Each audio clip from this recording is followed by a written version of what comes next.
Ok, maintenant qu'on a mis en place tout ce qu'on a mis en place,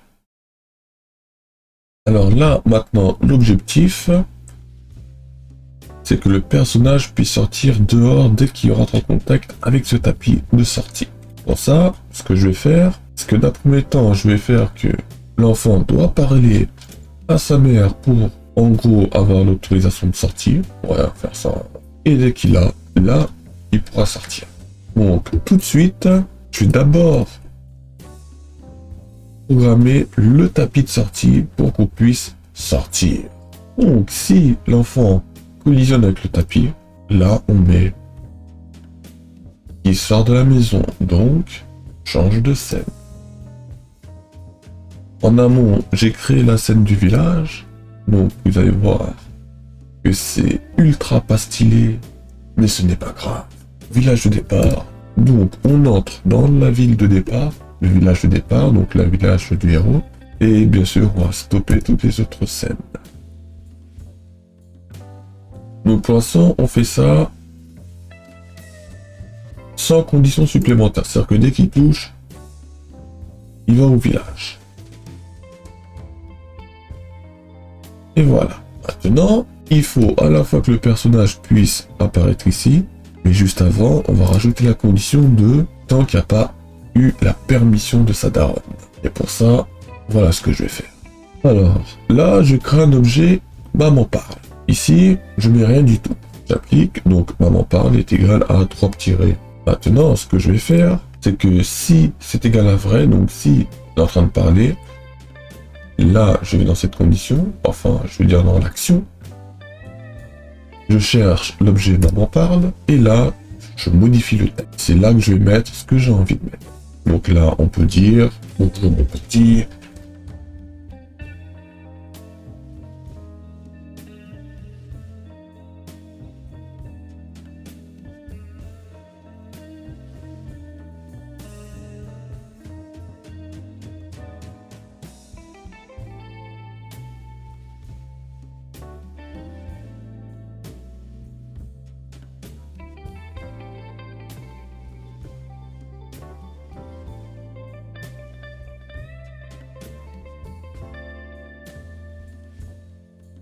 Voilà, je mets bonjour mon petit, est-ce que tu veux sortir dehors?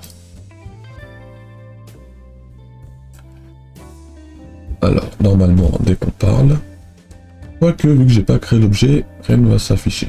Ouais, c'est bien ce qui me semblait. Du coup, forcément, voilà.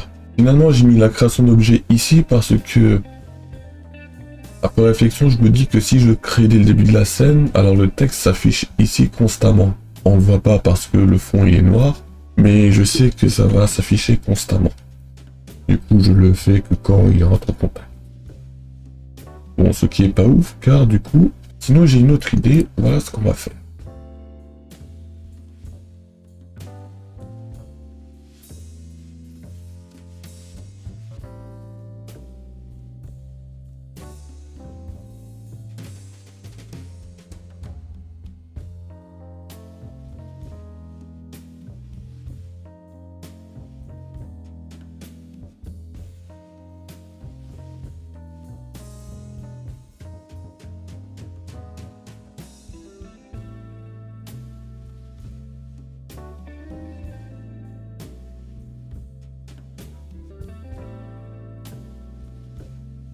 Et bien entendu, qu'on appuie sur entrée, on n'oublie pas de supprimer l'objet. Sinon ça va s'accumuler, s'accumuler.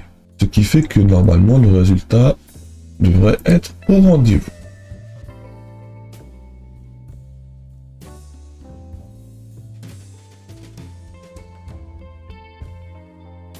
Et voilà. Le texte ne s'affiche pas en gras parce qu'il n'y a pas d'autre texte qui s'empile. Et la bulle de dialogue, elle reste à l'infini. Donc voilà, problème résolu. Et pour ça, quand c'est égal à vrai, il faut l'exécuter une seule fois la création d'objets. Comme tous les objets, il faut le créer une seule fois. Et ensuite, on ajoute un autre événement juste en bas où là, il n'y aura pas la condition de déclencher une seule fois.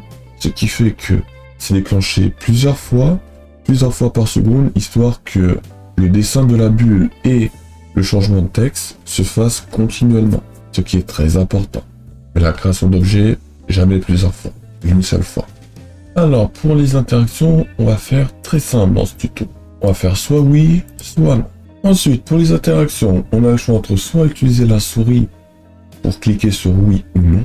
Étant donné que j'ai fait la tabulation, étant donné que j'ai fait le saut de ligne, donc on peut facilement utiliser la souris et cliquer et tout, mais bon, après il faudra calculer le X, Y, tout ça. Ça prend un peu de temps, mais ça reste facile et faisable. Ou alors, je prends une flèche en image, et avec cette flèche, je peux déplacer la flèche. Par exemple, la flèche sera ici, tu vas à droite, tac, il se déplace ici. Et là, tu appuies sur Entrée pour soit faire oui, soit faire non. Et c'est ce que je vais faire. Tiens, on va prendre cette flèche-là. Il est bien, je le trouve bien. C'est rouge et tout, c'est bien dessiné. On le prend.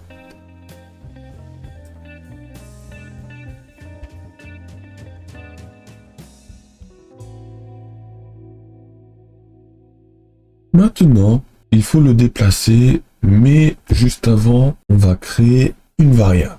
Et on va faire que c'est égal à une structure. Je te rassure, ça va pas être compliqué. On va faire très simple. Donc pour ajouter à un enfant une structure, donc getMare c'est égal à une structure, on fait plus. Là, on va mettre réussi. Donc au total, ça fera getMare.réussi. On va mettre une variable booléenne. Donc en gros, ça fait getMare.réussi est égal à faux. À une valeur booléenne faux. C'est juste qu'en gros, on rajoute un point. En gros, on rajoute un enfant à cette variable complexe, à cette variable de structure. Donc là, c'est getMare.choix. On va laisser en chaîne de caractères. Et là, on va laisser vierge. Donc là, j'ai plus ou moins mis les choses en place. J'ai créé l'objet en amont, j'ai mis à 0,0 pour l'instant. Et là, l'idée, c'est que on va chercher la variable complexe. La variable complexe, moi j'aime bien appeler ça une variable complexe, tout ce qui est structure, parce que justement elle est complexe. Ici, on va aller dans variable textuelle pour récupérer getMare.choix, parce que getMare.choix c'est une variable textuelle. Bien sûr, on ne prend pas réussi parce que celui-ci c'est une variable booléenne. Ce n'est pas pareil. Et ici, on va mettre oui, tout simplement. Donc si c'est oui, là, on va mettre la flèche d'une certaine manière.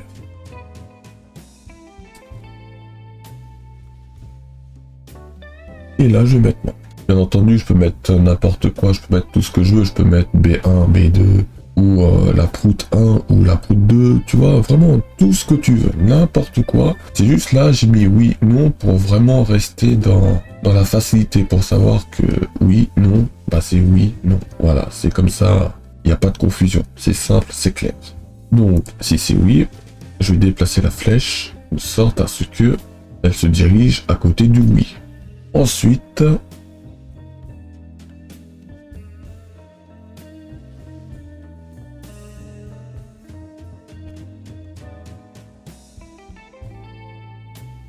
ah oui, effectivement, je l'ai pas mis à oui de base. Donc, pareil, variable de scène, tout ça, on va dans variable textuelle, on va dans choix et on va mettre que c'est égal à oui. On va dire que de base, il est à oui. Bon, maintenant, il faut juste faire quelques réajustements. Maintenant, plus qu'à utiliser les touches du clavier pour changer la flèche. Et ça, rien de plus simple. Donc, toujours, faut le mettre à l'intérieur de la condition de si c'est vrai, donc si le dialogue est activé, histoire que ça se fasse pas pendant qu'on déplace le joueur. Juste copier cette ligne de code et la coller ici et la coller ici. Donc si c'est left, ici on va mettre non. Ah non, on laisse sur oui car left c'est gauche et right c'est droite. Donc si c'est right, on met non. On sauvegarde toujours. Et voilà. Bon, maintenant, il faut juste immobiliser le personnage quand il parle à sa mère. Donc c'est simple, je vais copier cette condition. On retourne dans Move, Heroes. On ajoute la condition que si ça c'est un faux, alors il peut se déplacer. C'est-à-dire que dès que c'est un vrai, il ne peut plus bouger.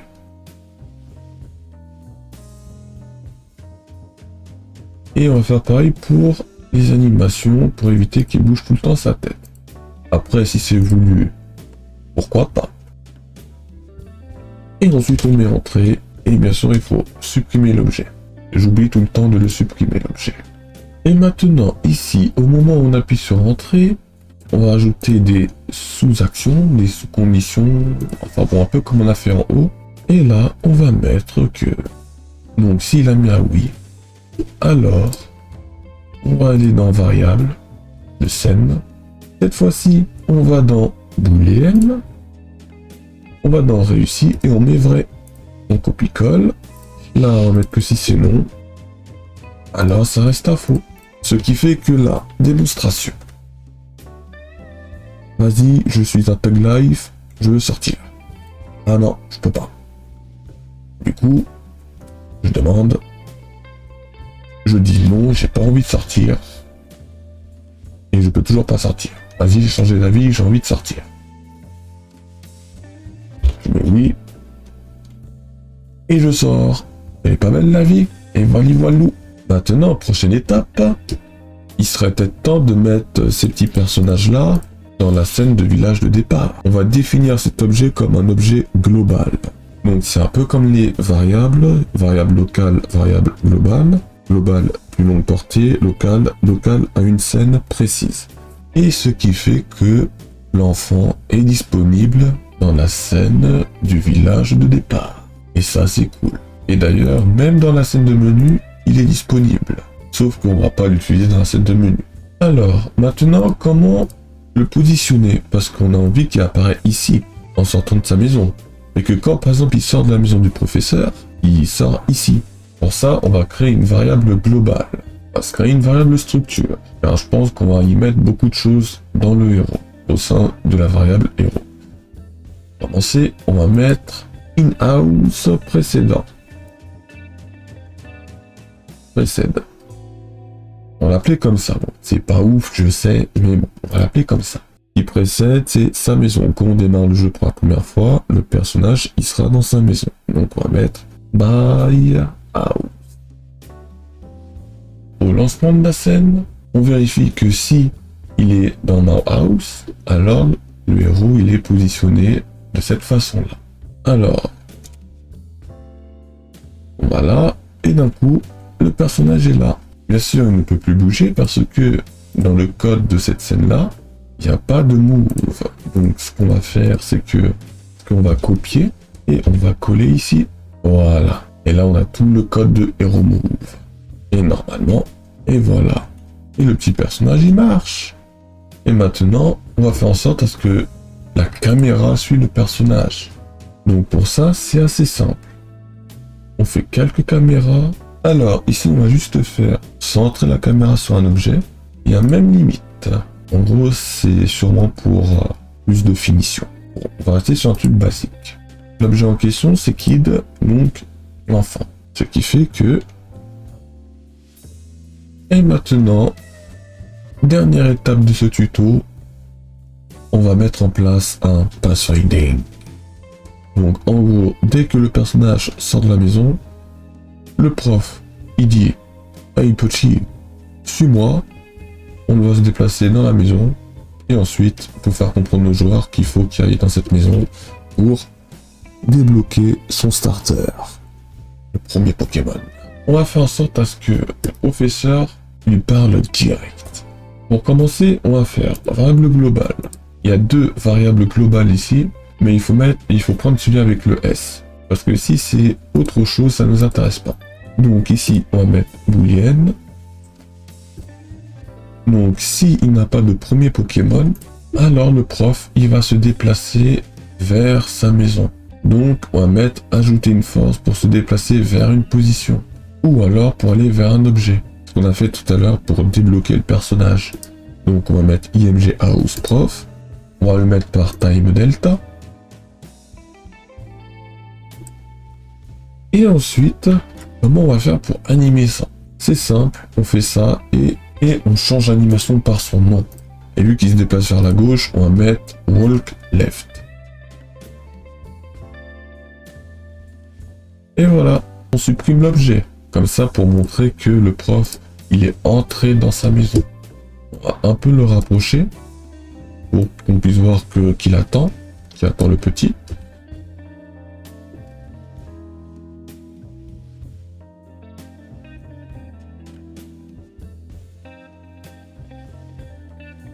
Et voilà.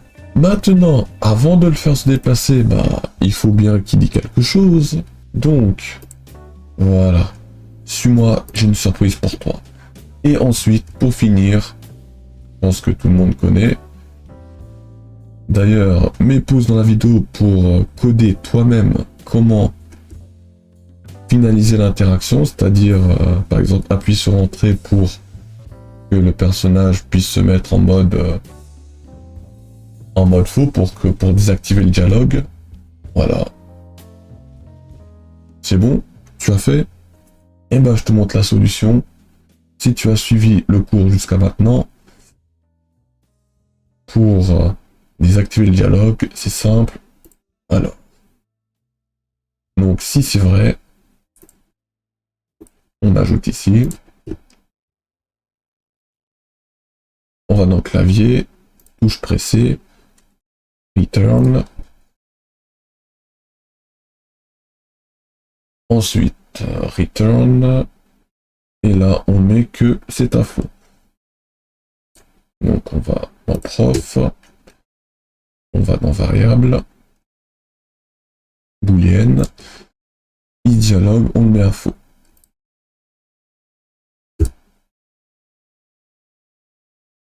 Et voilà, le travail. Et bien sûr, faut pas oublier de supprimer l'objet.